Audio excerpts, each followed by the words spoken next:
And welcome. Thank you very much for joining us today.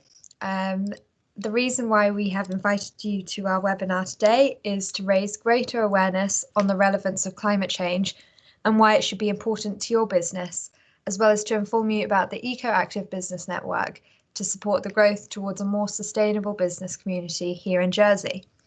We hope that you use this opportunity to ask questions, share ideas, and engage on the topic of climate change. And we hope that you come away from our webinar feeling motivated and inspired to make a sustainable plan of action and adopt these changes within your business. Climate change is gradually having more impacts on businesses, whether this be from the change in weather leading to ferry cancellations, which leaves shelves empty in the supermarkets, having to work on construction sites in more extreme weather conditions, or having to navigate closed roads from flooding. We have a wide range of participants who will view this webinar. The case studies and examples that we use may not be relevant to everyone, but we hope that you are able to resonate in some way with them. And of course, the overall purpose of this webinar is to highlight the broader message of climate change and that we all have to play a part despite which sector we work in. And we appreciate that 2020 has been a tough year for many people and businesses. We hope that what we talk to you about today will show that it's possible for businesses to become more environmentally sustainable in ways which can also save money and can help towards wider social and economic objectives. The climate emergency is here and there's an immediacy to address this now, and many are beginning to recognise this, shown in this article, for example. There is a change in consumer opinion where many businesses and consumers are considering sustainability as a priority in their consumption choices, especially in light of the pandemic. In May 2019, the States Assembly agreed that there exists a climate emergency and that in order to deal with this, Jersey should aim to be carbon neutral by 2030. Since then, the carbon neutral strategy was produced and unanimously voted for in February 2020, which sets out 5 defining principles to shape Jersey's carbon neutral journey. I'd just like to highlight Principle 4, that we will make sure that everyone can play their part. This is about everyone, be it local businesses, the government, and the public, taking responsibility to ensure a fair and just transition to carbon neutrality, which is, of course, Principle 5. Of course, there will be a cost associated with becoming carbon neutral, but the level of these costs and where the money should come from will be one of the key questions for the future engagement process, which will include a citizens' assembly in the new year. We will be looking to businesses for involvement to help share our future ambitions. This figure outlines the connection between the carbon neutral strategy and Jersey's common strategic policy, which has 5 main principles.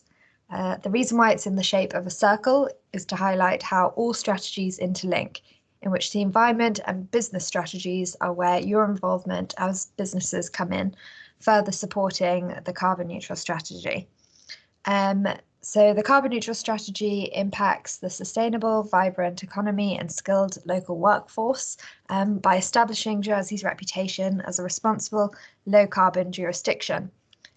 This will be done by working with businesses to support them to address their carbon footprint and support and promote sustainable ways of working, which is what we aim to do through this webinar, as well as upskilling our workforce through on-island training schemes to enable implementation of carbon reduction measures.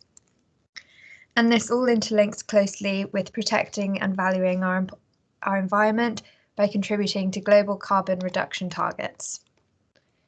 Jersey has lower per capita carbon emissions than many jurisdictions of a similar size, and the lowest of all jurisdictions in the British Isles.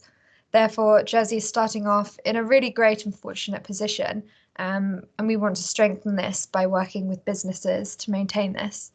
Our elected representatives in the States Assembly, leading businesses and many islanders believe that we need to continue to use our privileged position to demonstrate what a concerted effort to decarbonise our island can look like, which will now be explained further by Abby. So in 2007, Jersey committed to the United Nations Kyoto Protocol. This is a global treaty on climate change, which requires each of its member countries to reduce their emissions by 80% by 2050, relative to what they were in 1990. And this graph shows how, by 2018, Jersey had achieved a 33% reduction in total carbon emissions relative to 1990 levels. This reduction is primarily a result of moving our electricity supply to low-carbon electricity imported from France, and this is shown in the decreasing energy emissions in green. However, we've still got a long way to go to get to an 80% reduction. The graph with the bubbles on the right-hand side of the screen shows the comparative breakdown of emissions in each sector.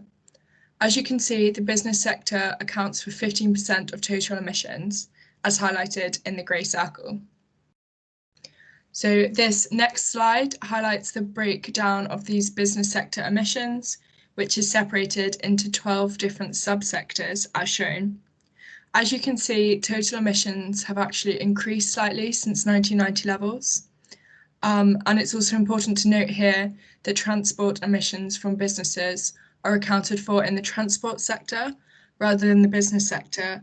So the overall emissions that come from businesses, when including transport, are actually higher than 15%. So as shown in the previous graph, various types of heating and cooling contribute to a significant proportion of businesses' emissions. And Jersey Cheshire Homes are a great example of a business who have radically reduced their energy emissions, as shown here. They have made a wide range of refurbishments to their residential care home, such as installing loft and cavity wall insulation and replacing old boilers. The home's kitchen uses electrical induction technology for cooking, and the premises are lit using low energy lighting. This has meant that Jersey Cheshire Homes have seen great financial savings, environmental savings from a reduction in the carbon footprint, and perhaps most importantly, the communal spaces within the home are now warmer and a more consistent temperature year-round, providing immense benefits to their residents. Although there was an initial cost to these improvements, they are still reaping the benefits. And these improvements made by Jersey Cheshire Homes would be relevant to many other commercial buildings as well as private homes. So it's important to understand the causes and impacts of climate change and what you and your organisation can do to affect climate change. So when we refer to carbon emissions, these can be broken down into 3 scopes. Scope 1 are our direct greenhouse gas emissions, which include driving your car or fuel combustion. Scope 2, indirect greenhouse gas emissions that come from purchased energy, and then Scope 3 are our indirect greenhouse gas emissions that come from things such as travel and waste and water management. When I refer to carbon emissions, I'm actually referring to all greenhouse gas emissions, which are expressed as carbon equivalents, and other greenhouse gas emissions include methane, CFCs, ozone, and nitrous oxide, and these are accounted for in our greenhouse gas reporting. So just to explain this in a bit more detail, our Scope 1 emissions, which are our direct greenhouse gas emissions. These are the emissions that the island is directly responsible for, in that they are generated from activities we do on island. More explicitly, burning fossil fuels on island for a purpose, such as driving our cars or heating our homes. Our international obligations, in line with the Kyoto Protocol, currently extend only to our Scope 1 emissions, which are monitored, independently validated and reported on an annual basis by the UK's accredited auditor Ether. Our Scope 2 emissions, so indirect greenhouse gas emissions from purchased energy. So Scope 2 emissions are those arising from the generation of any imported energy, which we are indirectly responsible for. In the case of Jersey, this includes the 95% of our electricity that we import from France. Global emissions accounting considers the emissions from energy production to accrue to the country in which it was generated. So in this case, the 95% of our electricity is actually accounted for in France's Scope 1 emissions, but it is clear that the emissions are the result of energy use in Jersey. When I refer to it being purchased energy, I'd just like to highlight that this isn't raw energy like oil or gas, but already converted into electricity. As highlighted in the carbon neutral strategy, we will set targets and report on our Scope 2 emissions, which these are actually, though, going further than our current set international obligations. So Scope 3, our indirect greenhouse gas emissions, are the emissions associated with the manufacture and transport of all goods and services that we consume here in Jersey, but that occur or are manufactured at sources owned or controlled elsewhere. This includes the full life cycle emissions throughout the supply chain, including those associated with the end-of-life recycling or disposal. So consequently, Scope 3 emissions are driven by the choices and behaviours of Jersey residents and businesses, but are accounted for as Scope 1 emissions in the country in which the greenhouse gas emissions were generated.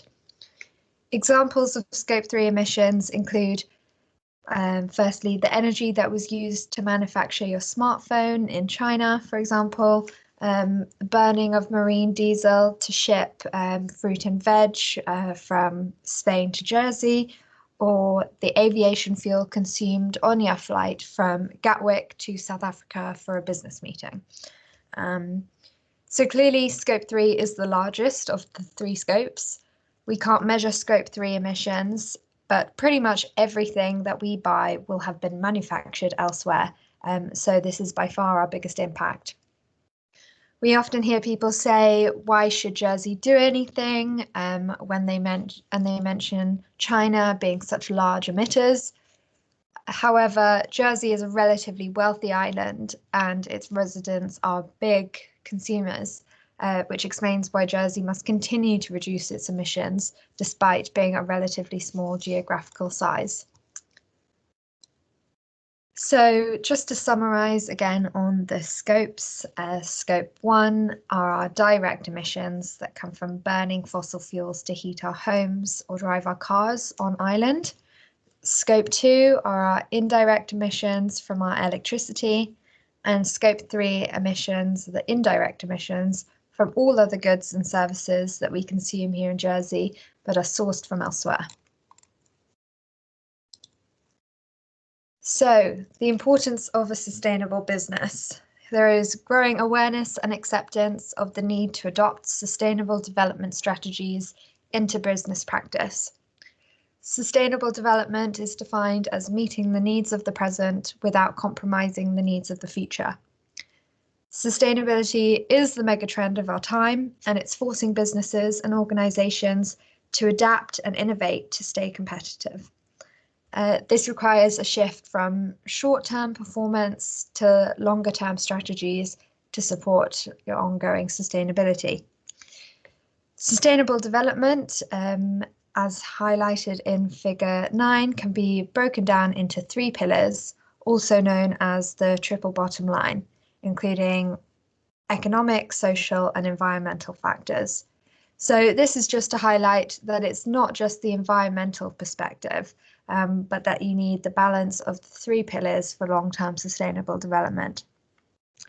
Benefits of adopting sustainable actions within your business can include cost savings, competitive advantage, innovation of your business model and products, as well as improved company brand image and employee and customer satisfaction.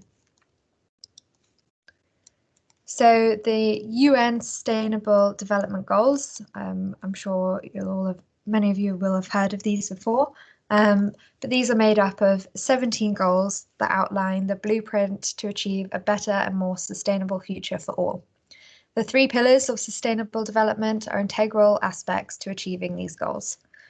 In terms of the role your businesses can play, by ensuring that sustainability is at the very core of your business strategy, therefore businesses are pivotal in providing solutions to these challenges outlined within the goals, such as achieving sustainable cities and communities, climate action, and good jobs and economic growth.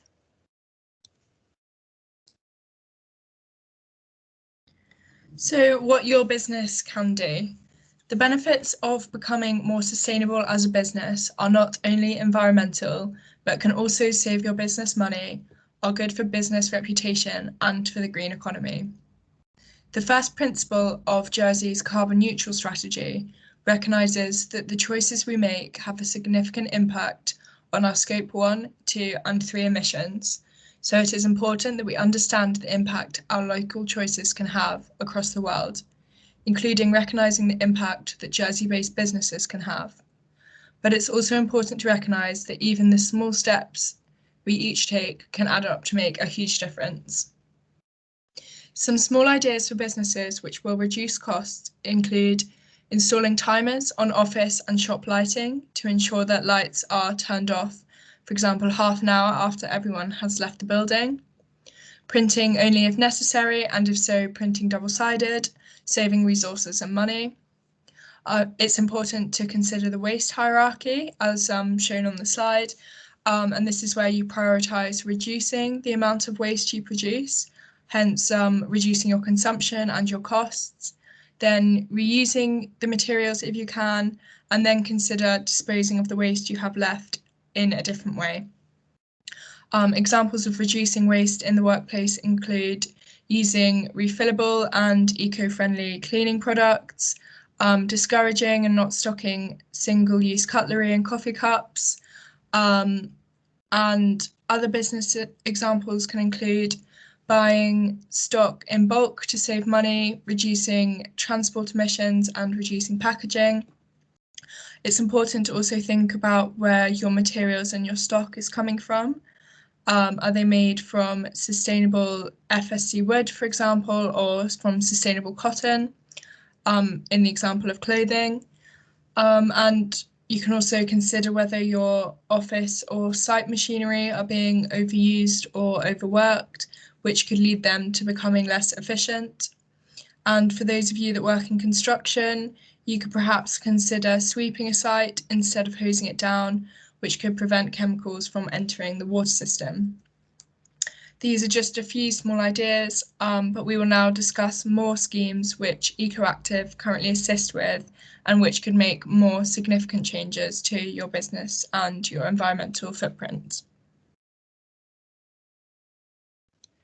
So EcoActive offer an energy and carbon monitoring webinar, and the aim of this is to empower organisations to better understand your scope 1 and 2, so your direct and indirect greenhouse gas emissions by accounting for your energy bills. And this is due to be held in the early new year. So this involves completing an Excel spreadsheet, which is designed to help monitor energy use, costs, and by extension, the carbon associated with your energy use. The spreadsheet involves bill data entry, which will produce an annual summary output to highlight annual spend and carbon emissions.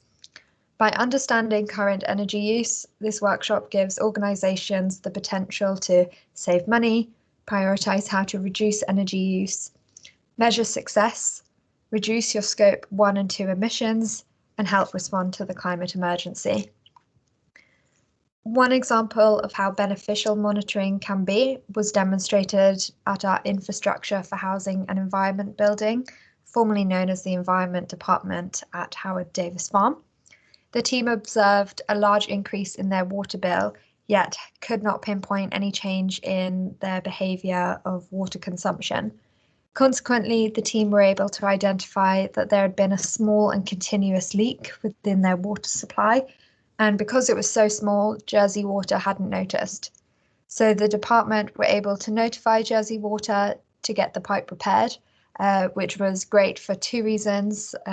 One, to save the department unnecessary costs, as well as to reduce the unnecessary consumption of fresh water due to it being a finite resource in Jersey.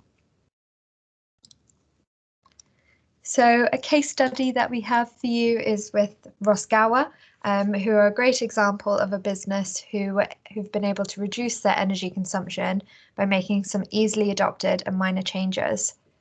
So installation of LED lighting has meant that Rosgawa have seen savings of £700 per year, as well as environmental savings, including a 22% reduction in their energy use and in turn reduction in their carbon footprint.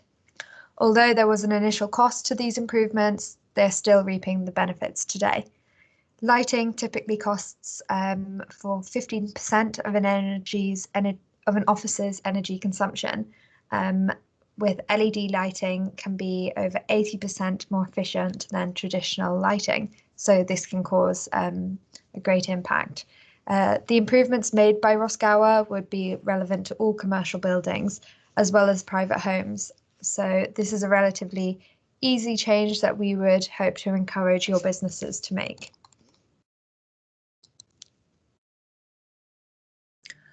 Investment in local sequestration projects can also have an important role to play in achieving carbon neutrality. Sequestration, for those of you that haven't heard of it before, is the long-term removal of carbon dioxide from the atmosphere to slow or reverse atmospheric carbon dioxide pollution and to mitigate global warming. Examples of this on island include tree and hedgerow planting and planting things like pollinator patches. Such activities have strong positive impacts on biodiversity and help support both nature's recovery and wider social and economic objectives. Businesses could partner with a local environmental charity for this, or it could be something that could be planted in your own business premises if there was space. For example, the co-op has recently partnered with EcoActive to plant 100 trees to celebrate their 100 years in business. Jersey Trees for Life has also regularly run CSR planting projects with various small businesses.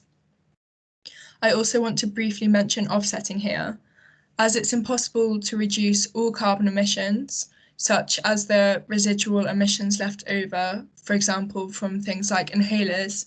Carbon offsetting can be used where these emissions cannot be abated. However, offsetting is not a route towards carbon neutrality, and action points for reducing your business's carbon footprint should take priority here to reduce these Scope 1 emissions. It is also important to note that if your business is considering buying into off-island offsetting schemes, that not all of these schemes are reputable. So if in doubt, make sure that any such scheme has a high standard associated, such as a gold standard. EcoActive are also holding a webinar on offsetting in the new year if this is of more interest to your business. As previously mentioned, transport accounts for 44% of on-island emissions. The state of Jersey's sustainable transport policy aims for a 5% shift to sustainable modes of transport by the end of 2020. This target is part of the wider plan aimed to reduce greenhouse gas emissions. When considering how to make your business's transport more sustainable, make sure to consider both vehicle fleets if your business owns any, as well as how your employees travel to work. Before you can take any action to reduce your business's travel emissions, you need to understand all aspects of travel within your business, and you can do this by creating a workplace travel plan. For more information and help on this, go to gov.je/ecoactive, where we have a workplace travel plan toolkit, and there's also a direct link to this page at the bottom of the screen. EcoActive also regularly runs initiatives to help businesses reduce their emissions. One of these is a free eco driver training program. If you don't know what eco-driving is, it's a modern and efficient way of driving which emphasises fuel efficiency, speed and safety, and it's been proven to improve miles per gallon by up to 15%, which saves money and reduces vehicle emissions.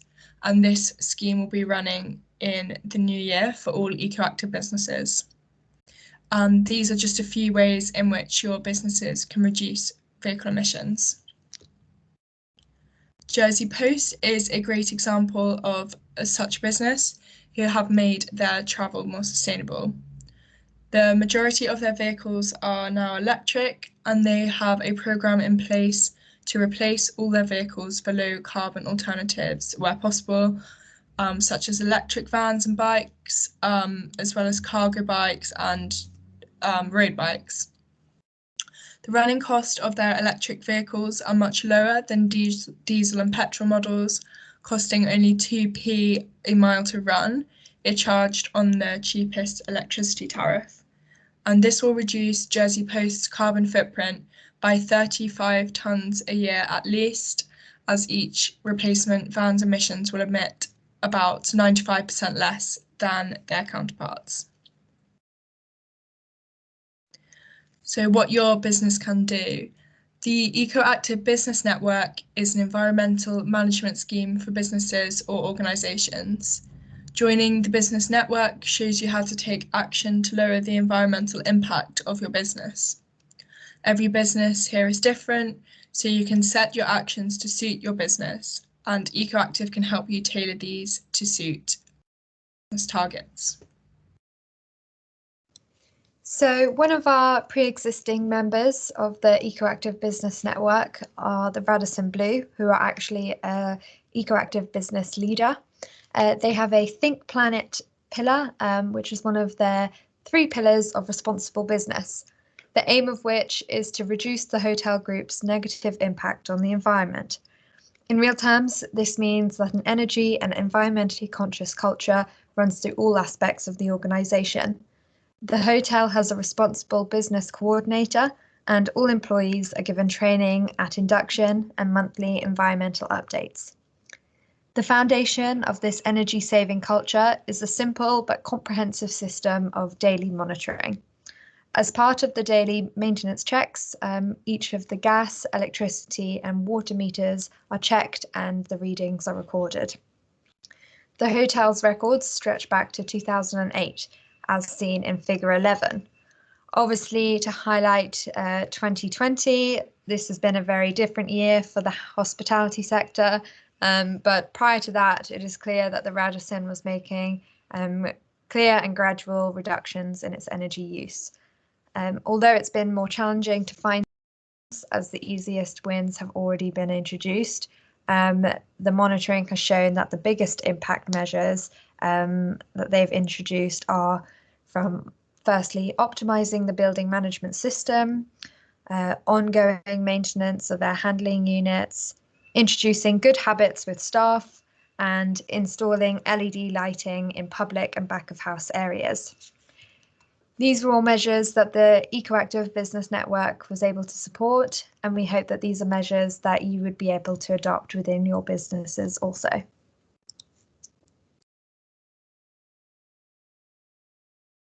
So your business can become an EcoActive member by registering on gov.je/ecoactive. As part of the application process, you must submit an action plan, identifying 2 priority actions for your business. These improvements can be focused on energy, waste, water, transport, biodiversity, procurement, or community involvement, such as those examples that we've discussed today. Becoming an EcoActive business also allows you access to the mailing lists of other EcoActive members and can greatly improve your business's reputation.